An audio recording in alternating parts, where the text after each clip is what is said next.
This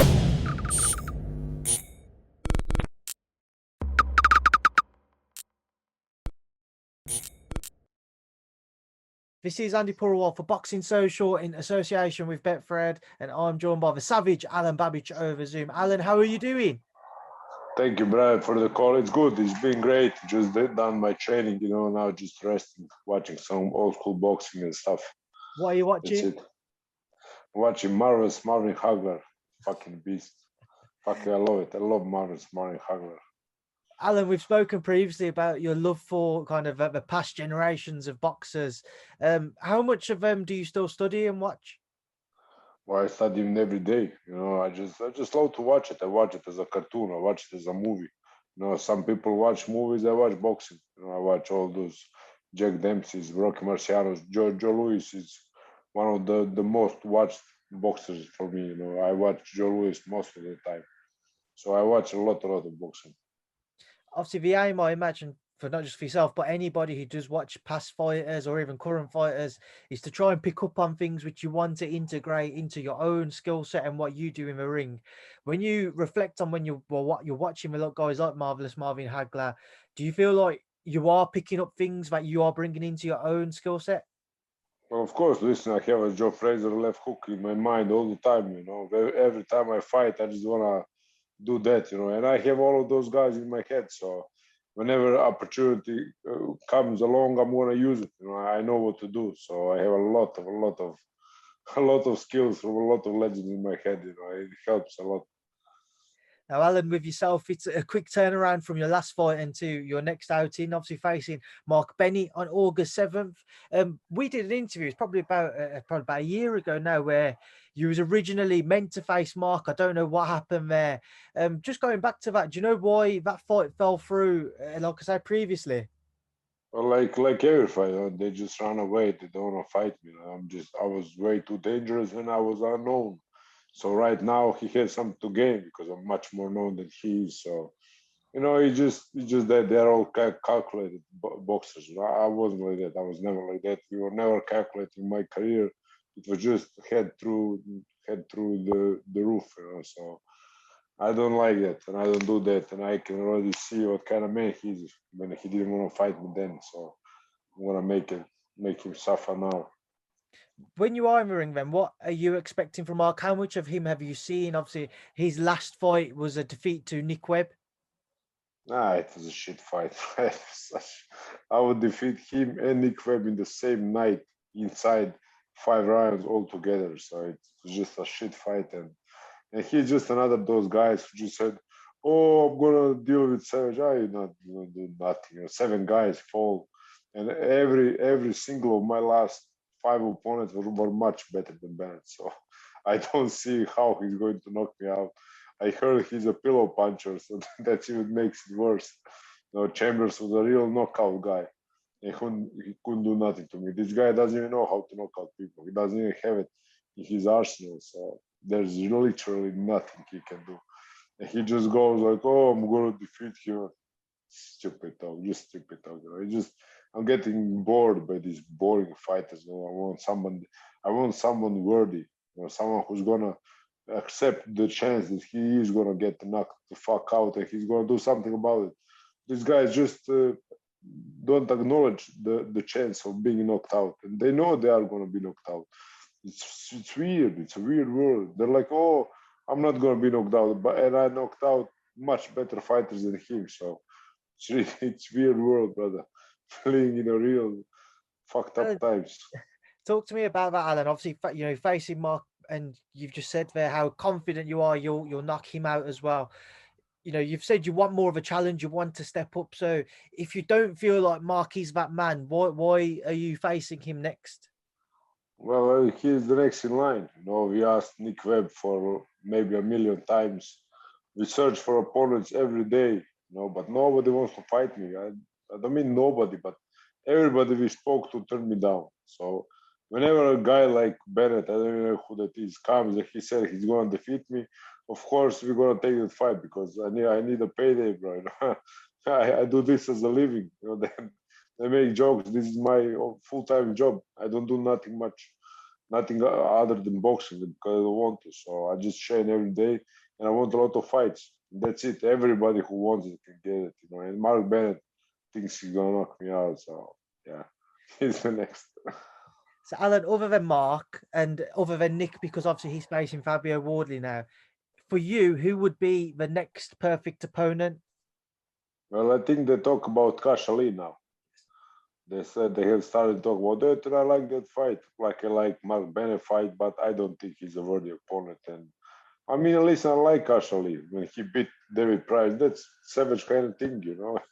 He has a little bit of savage in himself, so I think it's gonna be a very very fan friendly fight as long as it lasts, you know. And this is the first guy that I actually kind of like, you know, he's like weird and crazy. He doesn't care what people think and stuff. So, you know, bring Kash Ali on. You know, he has a good record. I think 19-1. So I wanna scalp that. You know. What do you make of Kash Ali as a fighter then, Alan? And also, he's become well known over the past couple of years for an incident with David Price where he bit him in the ring during a fight. Yeah. Listen, I like that kind of shit. You know, I'm not normal. I'm not just a normal guy. Oh, don't do that. Yeah, bite me. Fuck it. You know, I'm gonna bite him back. We're gonna have a bite of stand-up challenge. It's crazy. I love it. You know, he is a character, and I don't know if people love him or not, but he's doing something differently. So that shows he's a strong man. You know, you can't be weak and do those kind of stuff because you know you're gonna be fucking killed in the net, in the web and stuff. So you know, Nick Webb is just running around. This guy said he wants to fight me, so I respect him more than I do Nick Webb. What would happen if the pair of you shared the ring, Alan? You and Cash? But I think it will happen. You're gonna see it. You know?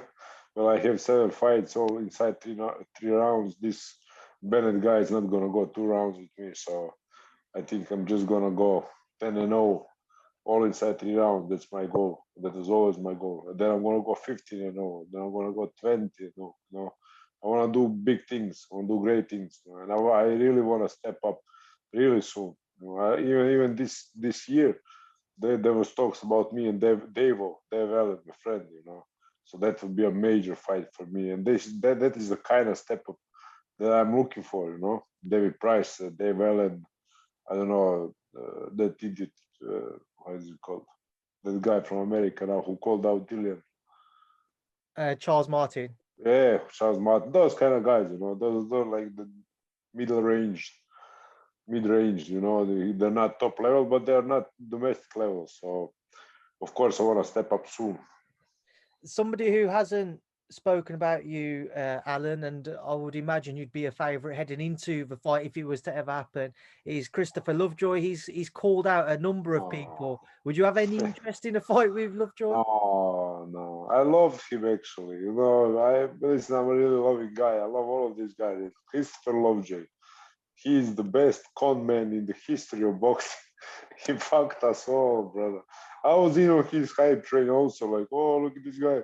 I think he's smart, you know. I think he is smart. He is talking very, very, very well. He's very well good talker, you know, and he just talked himself into like top 10 in the world. What the fuck?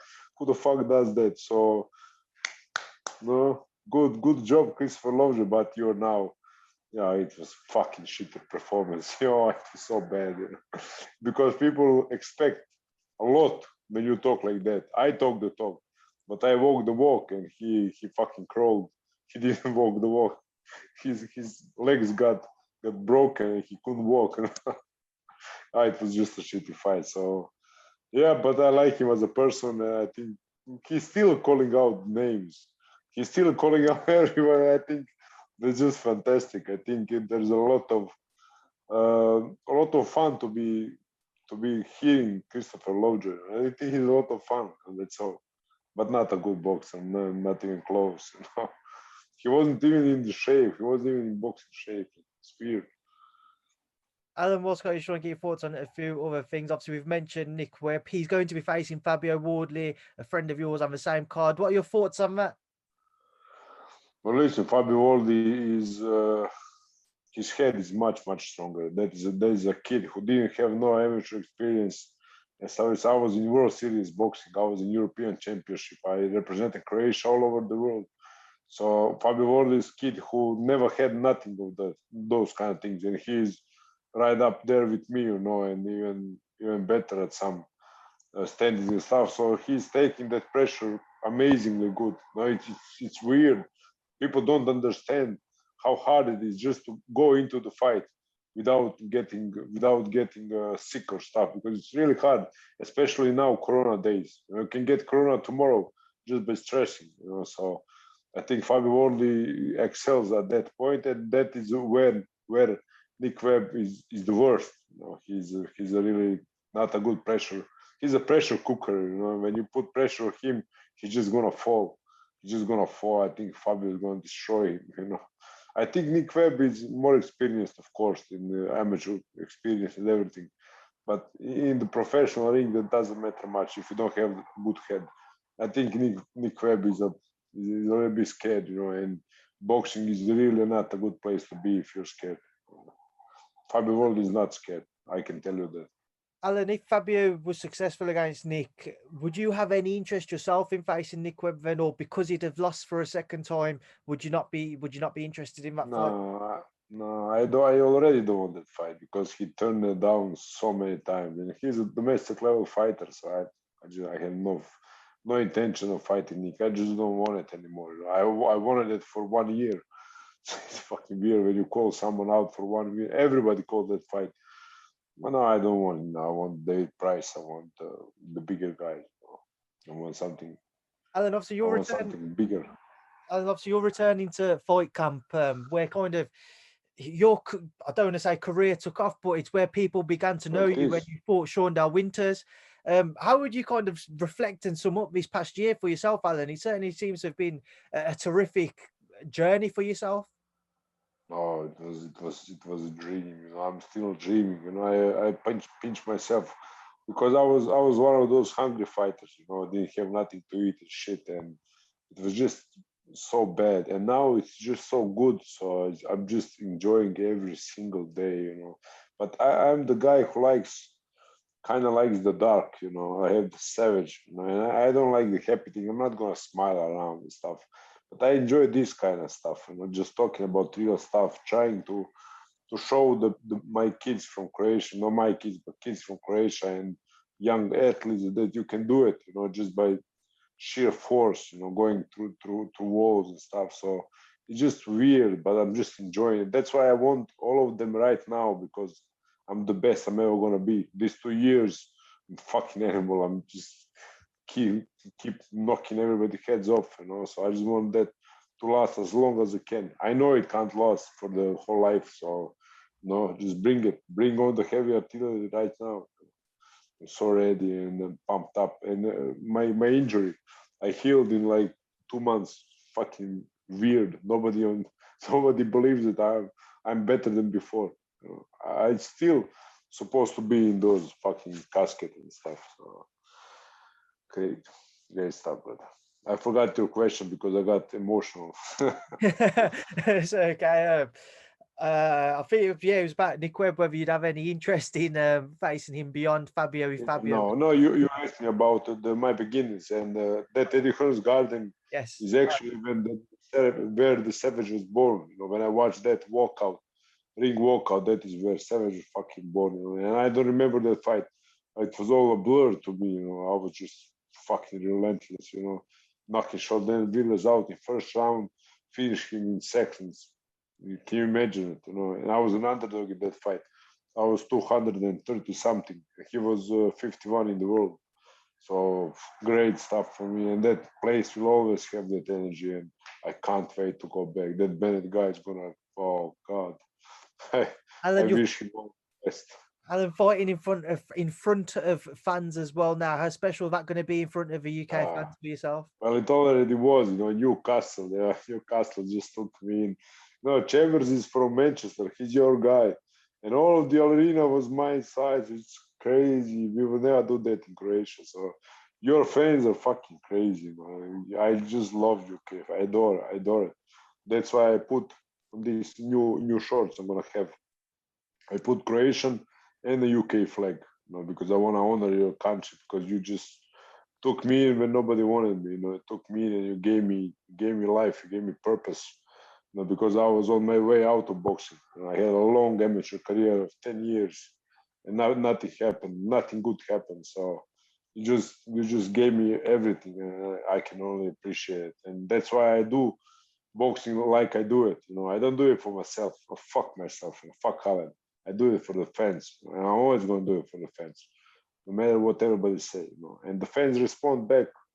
So it's crazy. I get messages every day, over the roof. Alen, just moving forwards once again. We mentioned Dillian earlier. You mentioned Charles Martin.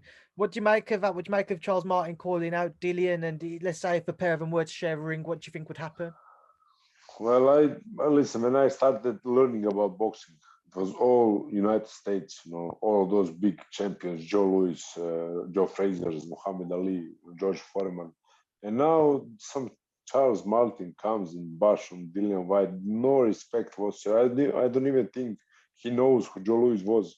How can you act like that? You're from such a great boxing part of the world. Boxing was all America. It was all United States. And I have these guys bad mouthing Dillian. Oh God, it's terrible. It was just terrible. I think he's an average boxer at best. I never saw one good fight when he was like looking great. So I think Dillian would kill him. Don't call him out. I would kill him. Well, not Dillian. No, don't do that. No, but Dillian is a champion. He doesn't need Charles Martin. Charles Martin is not in the same league. He's in the fourth league. Dillian is a fucking premiership. Don't do that. You can't do that. He has no respect. That's why he did. And now I have no respect for Charles Martin because of it. I did have before. I don't know why, but now I have zero respect for the guy. And if Dillian wants it, he can feed him to the savage. I'm gonna relieve him of that guy. And Alen, we've got Joyce-Takam on the horizon as well. Just want to get your thoughts on that. Oh, that's a great fight. And now you're talking about two serious guys. Those are not Charles Martins or Bennett's or stuff. Those are two serious guys. That is the step up for me. There's two floors up for me, and I want to go there. I just want to go there, and amazing. It will be amazing. I will come to them. I will come to them because they don't have to come to me, obviously, because they're a lot higher ranked and stuff, and they are better for now. But I will come up. I will come up. I'm gonna challenge them both because I love them both. What do you expect to see in their fight, though? I expect to see carnage, but I just don't see Joyce getting beaten. Just no way. That's what I said in Dubois fight. I was like, oh, yeah, Dubois is good, but I just don't see Joyce getting beaten. His head is fucking. I know him from the Hrgovic fight. They fought in WSB, in the amateurs. He just fucking took those big shots and he pummeled Hrgovic for 5 rounds. It was just out of this world performance. It really impressed me, and it's the way he fights. It's fucking weird. I have that same kind of head. I love that kind of mentality. He's a fucking warrior. You can say what you want about him, but he's a tough fight for anybody in the universe, like I am. Right, Alen, we will leave that there now. I'll leave you to enjoy the rest of your day. But a final word from yourself for obviously everybody over in the UK, those in Croatia, and those around the world who are following and supporting you. What would you like to say to them? Yes, thank you, man. My army of savages, you have come with me so far. Now it's gonna be the time, and I will summon my army. Because I will need them. We're taking over. Dillian is talking about America. Savage is gonna be there. So they're just taking over the America, and can't wait. Just get goosebumps. And I am gonna need you, my army. Be with me and be strong as you were. Boom. Thank you, Andi. Alen, thank you. Thank you, brother.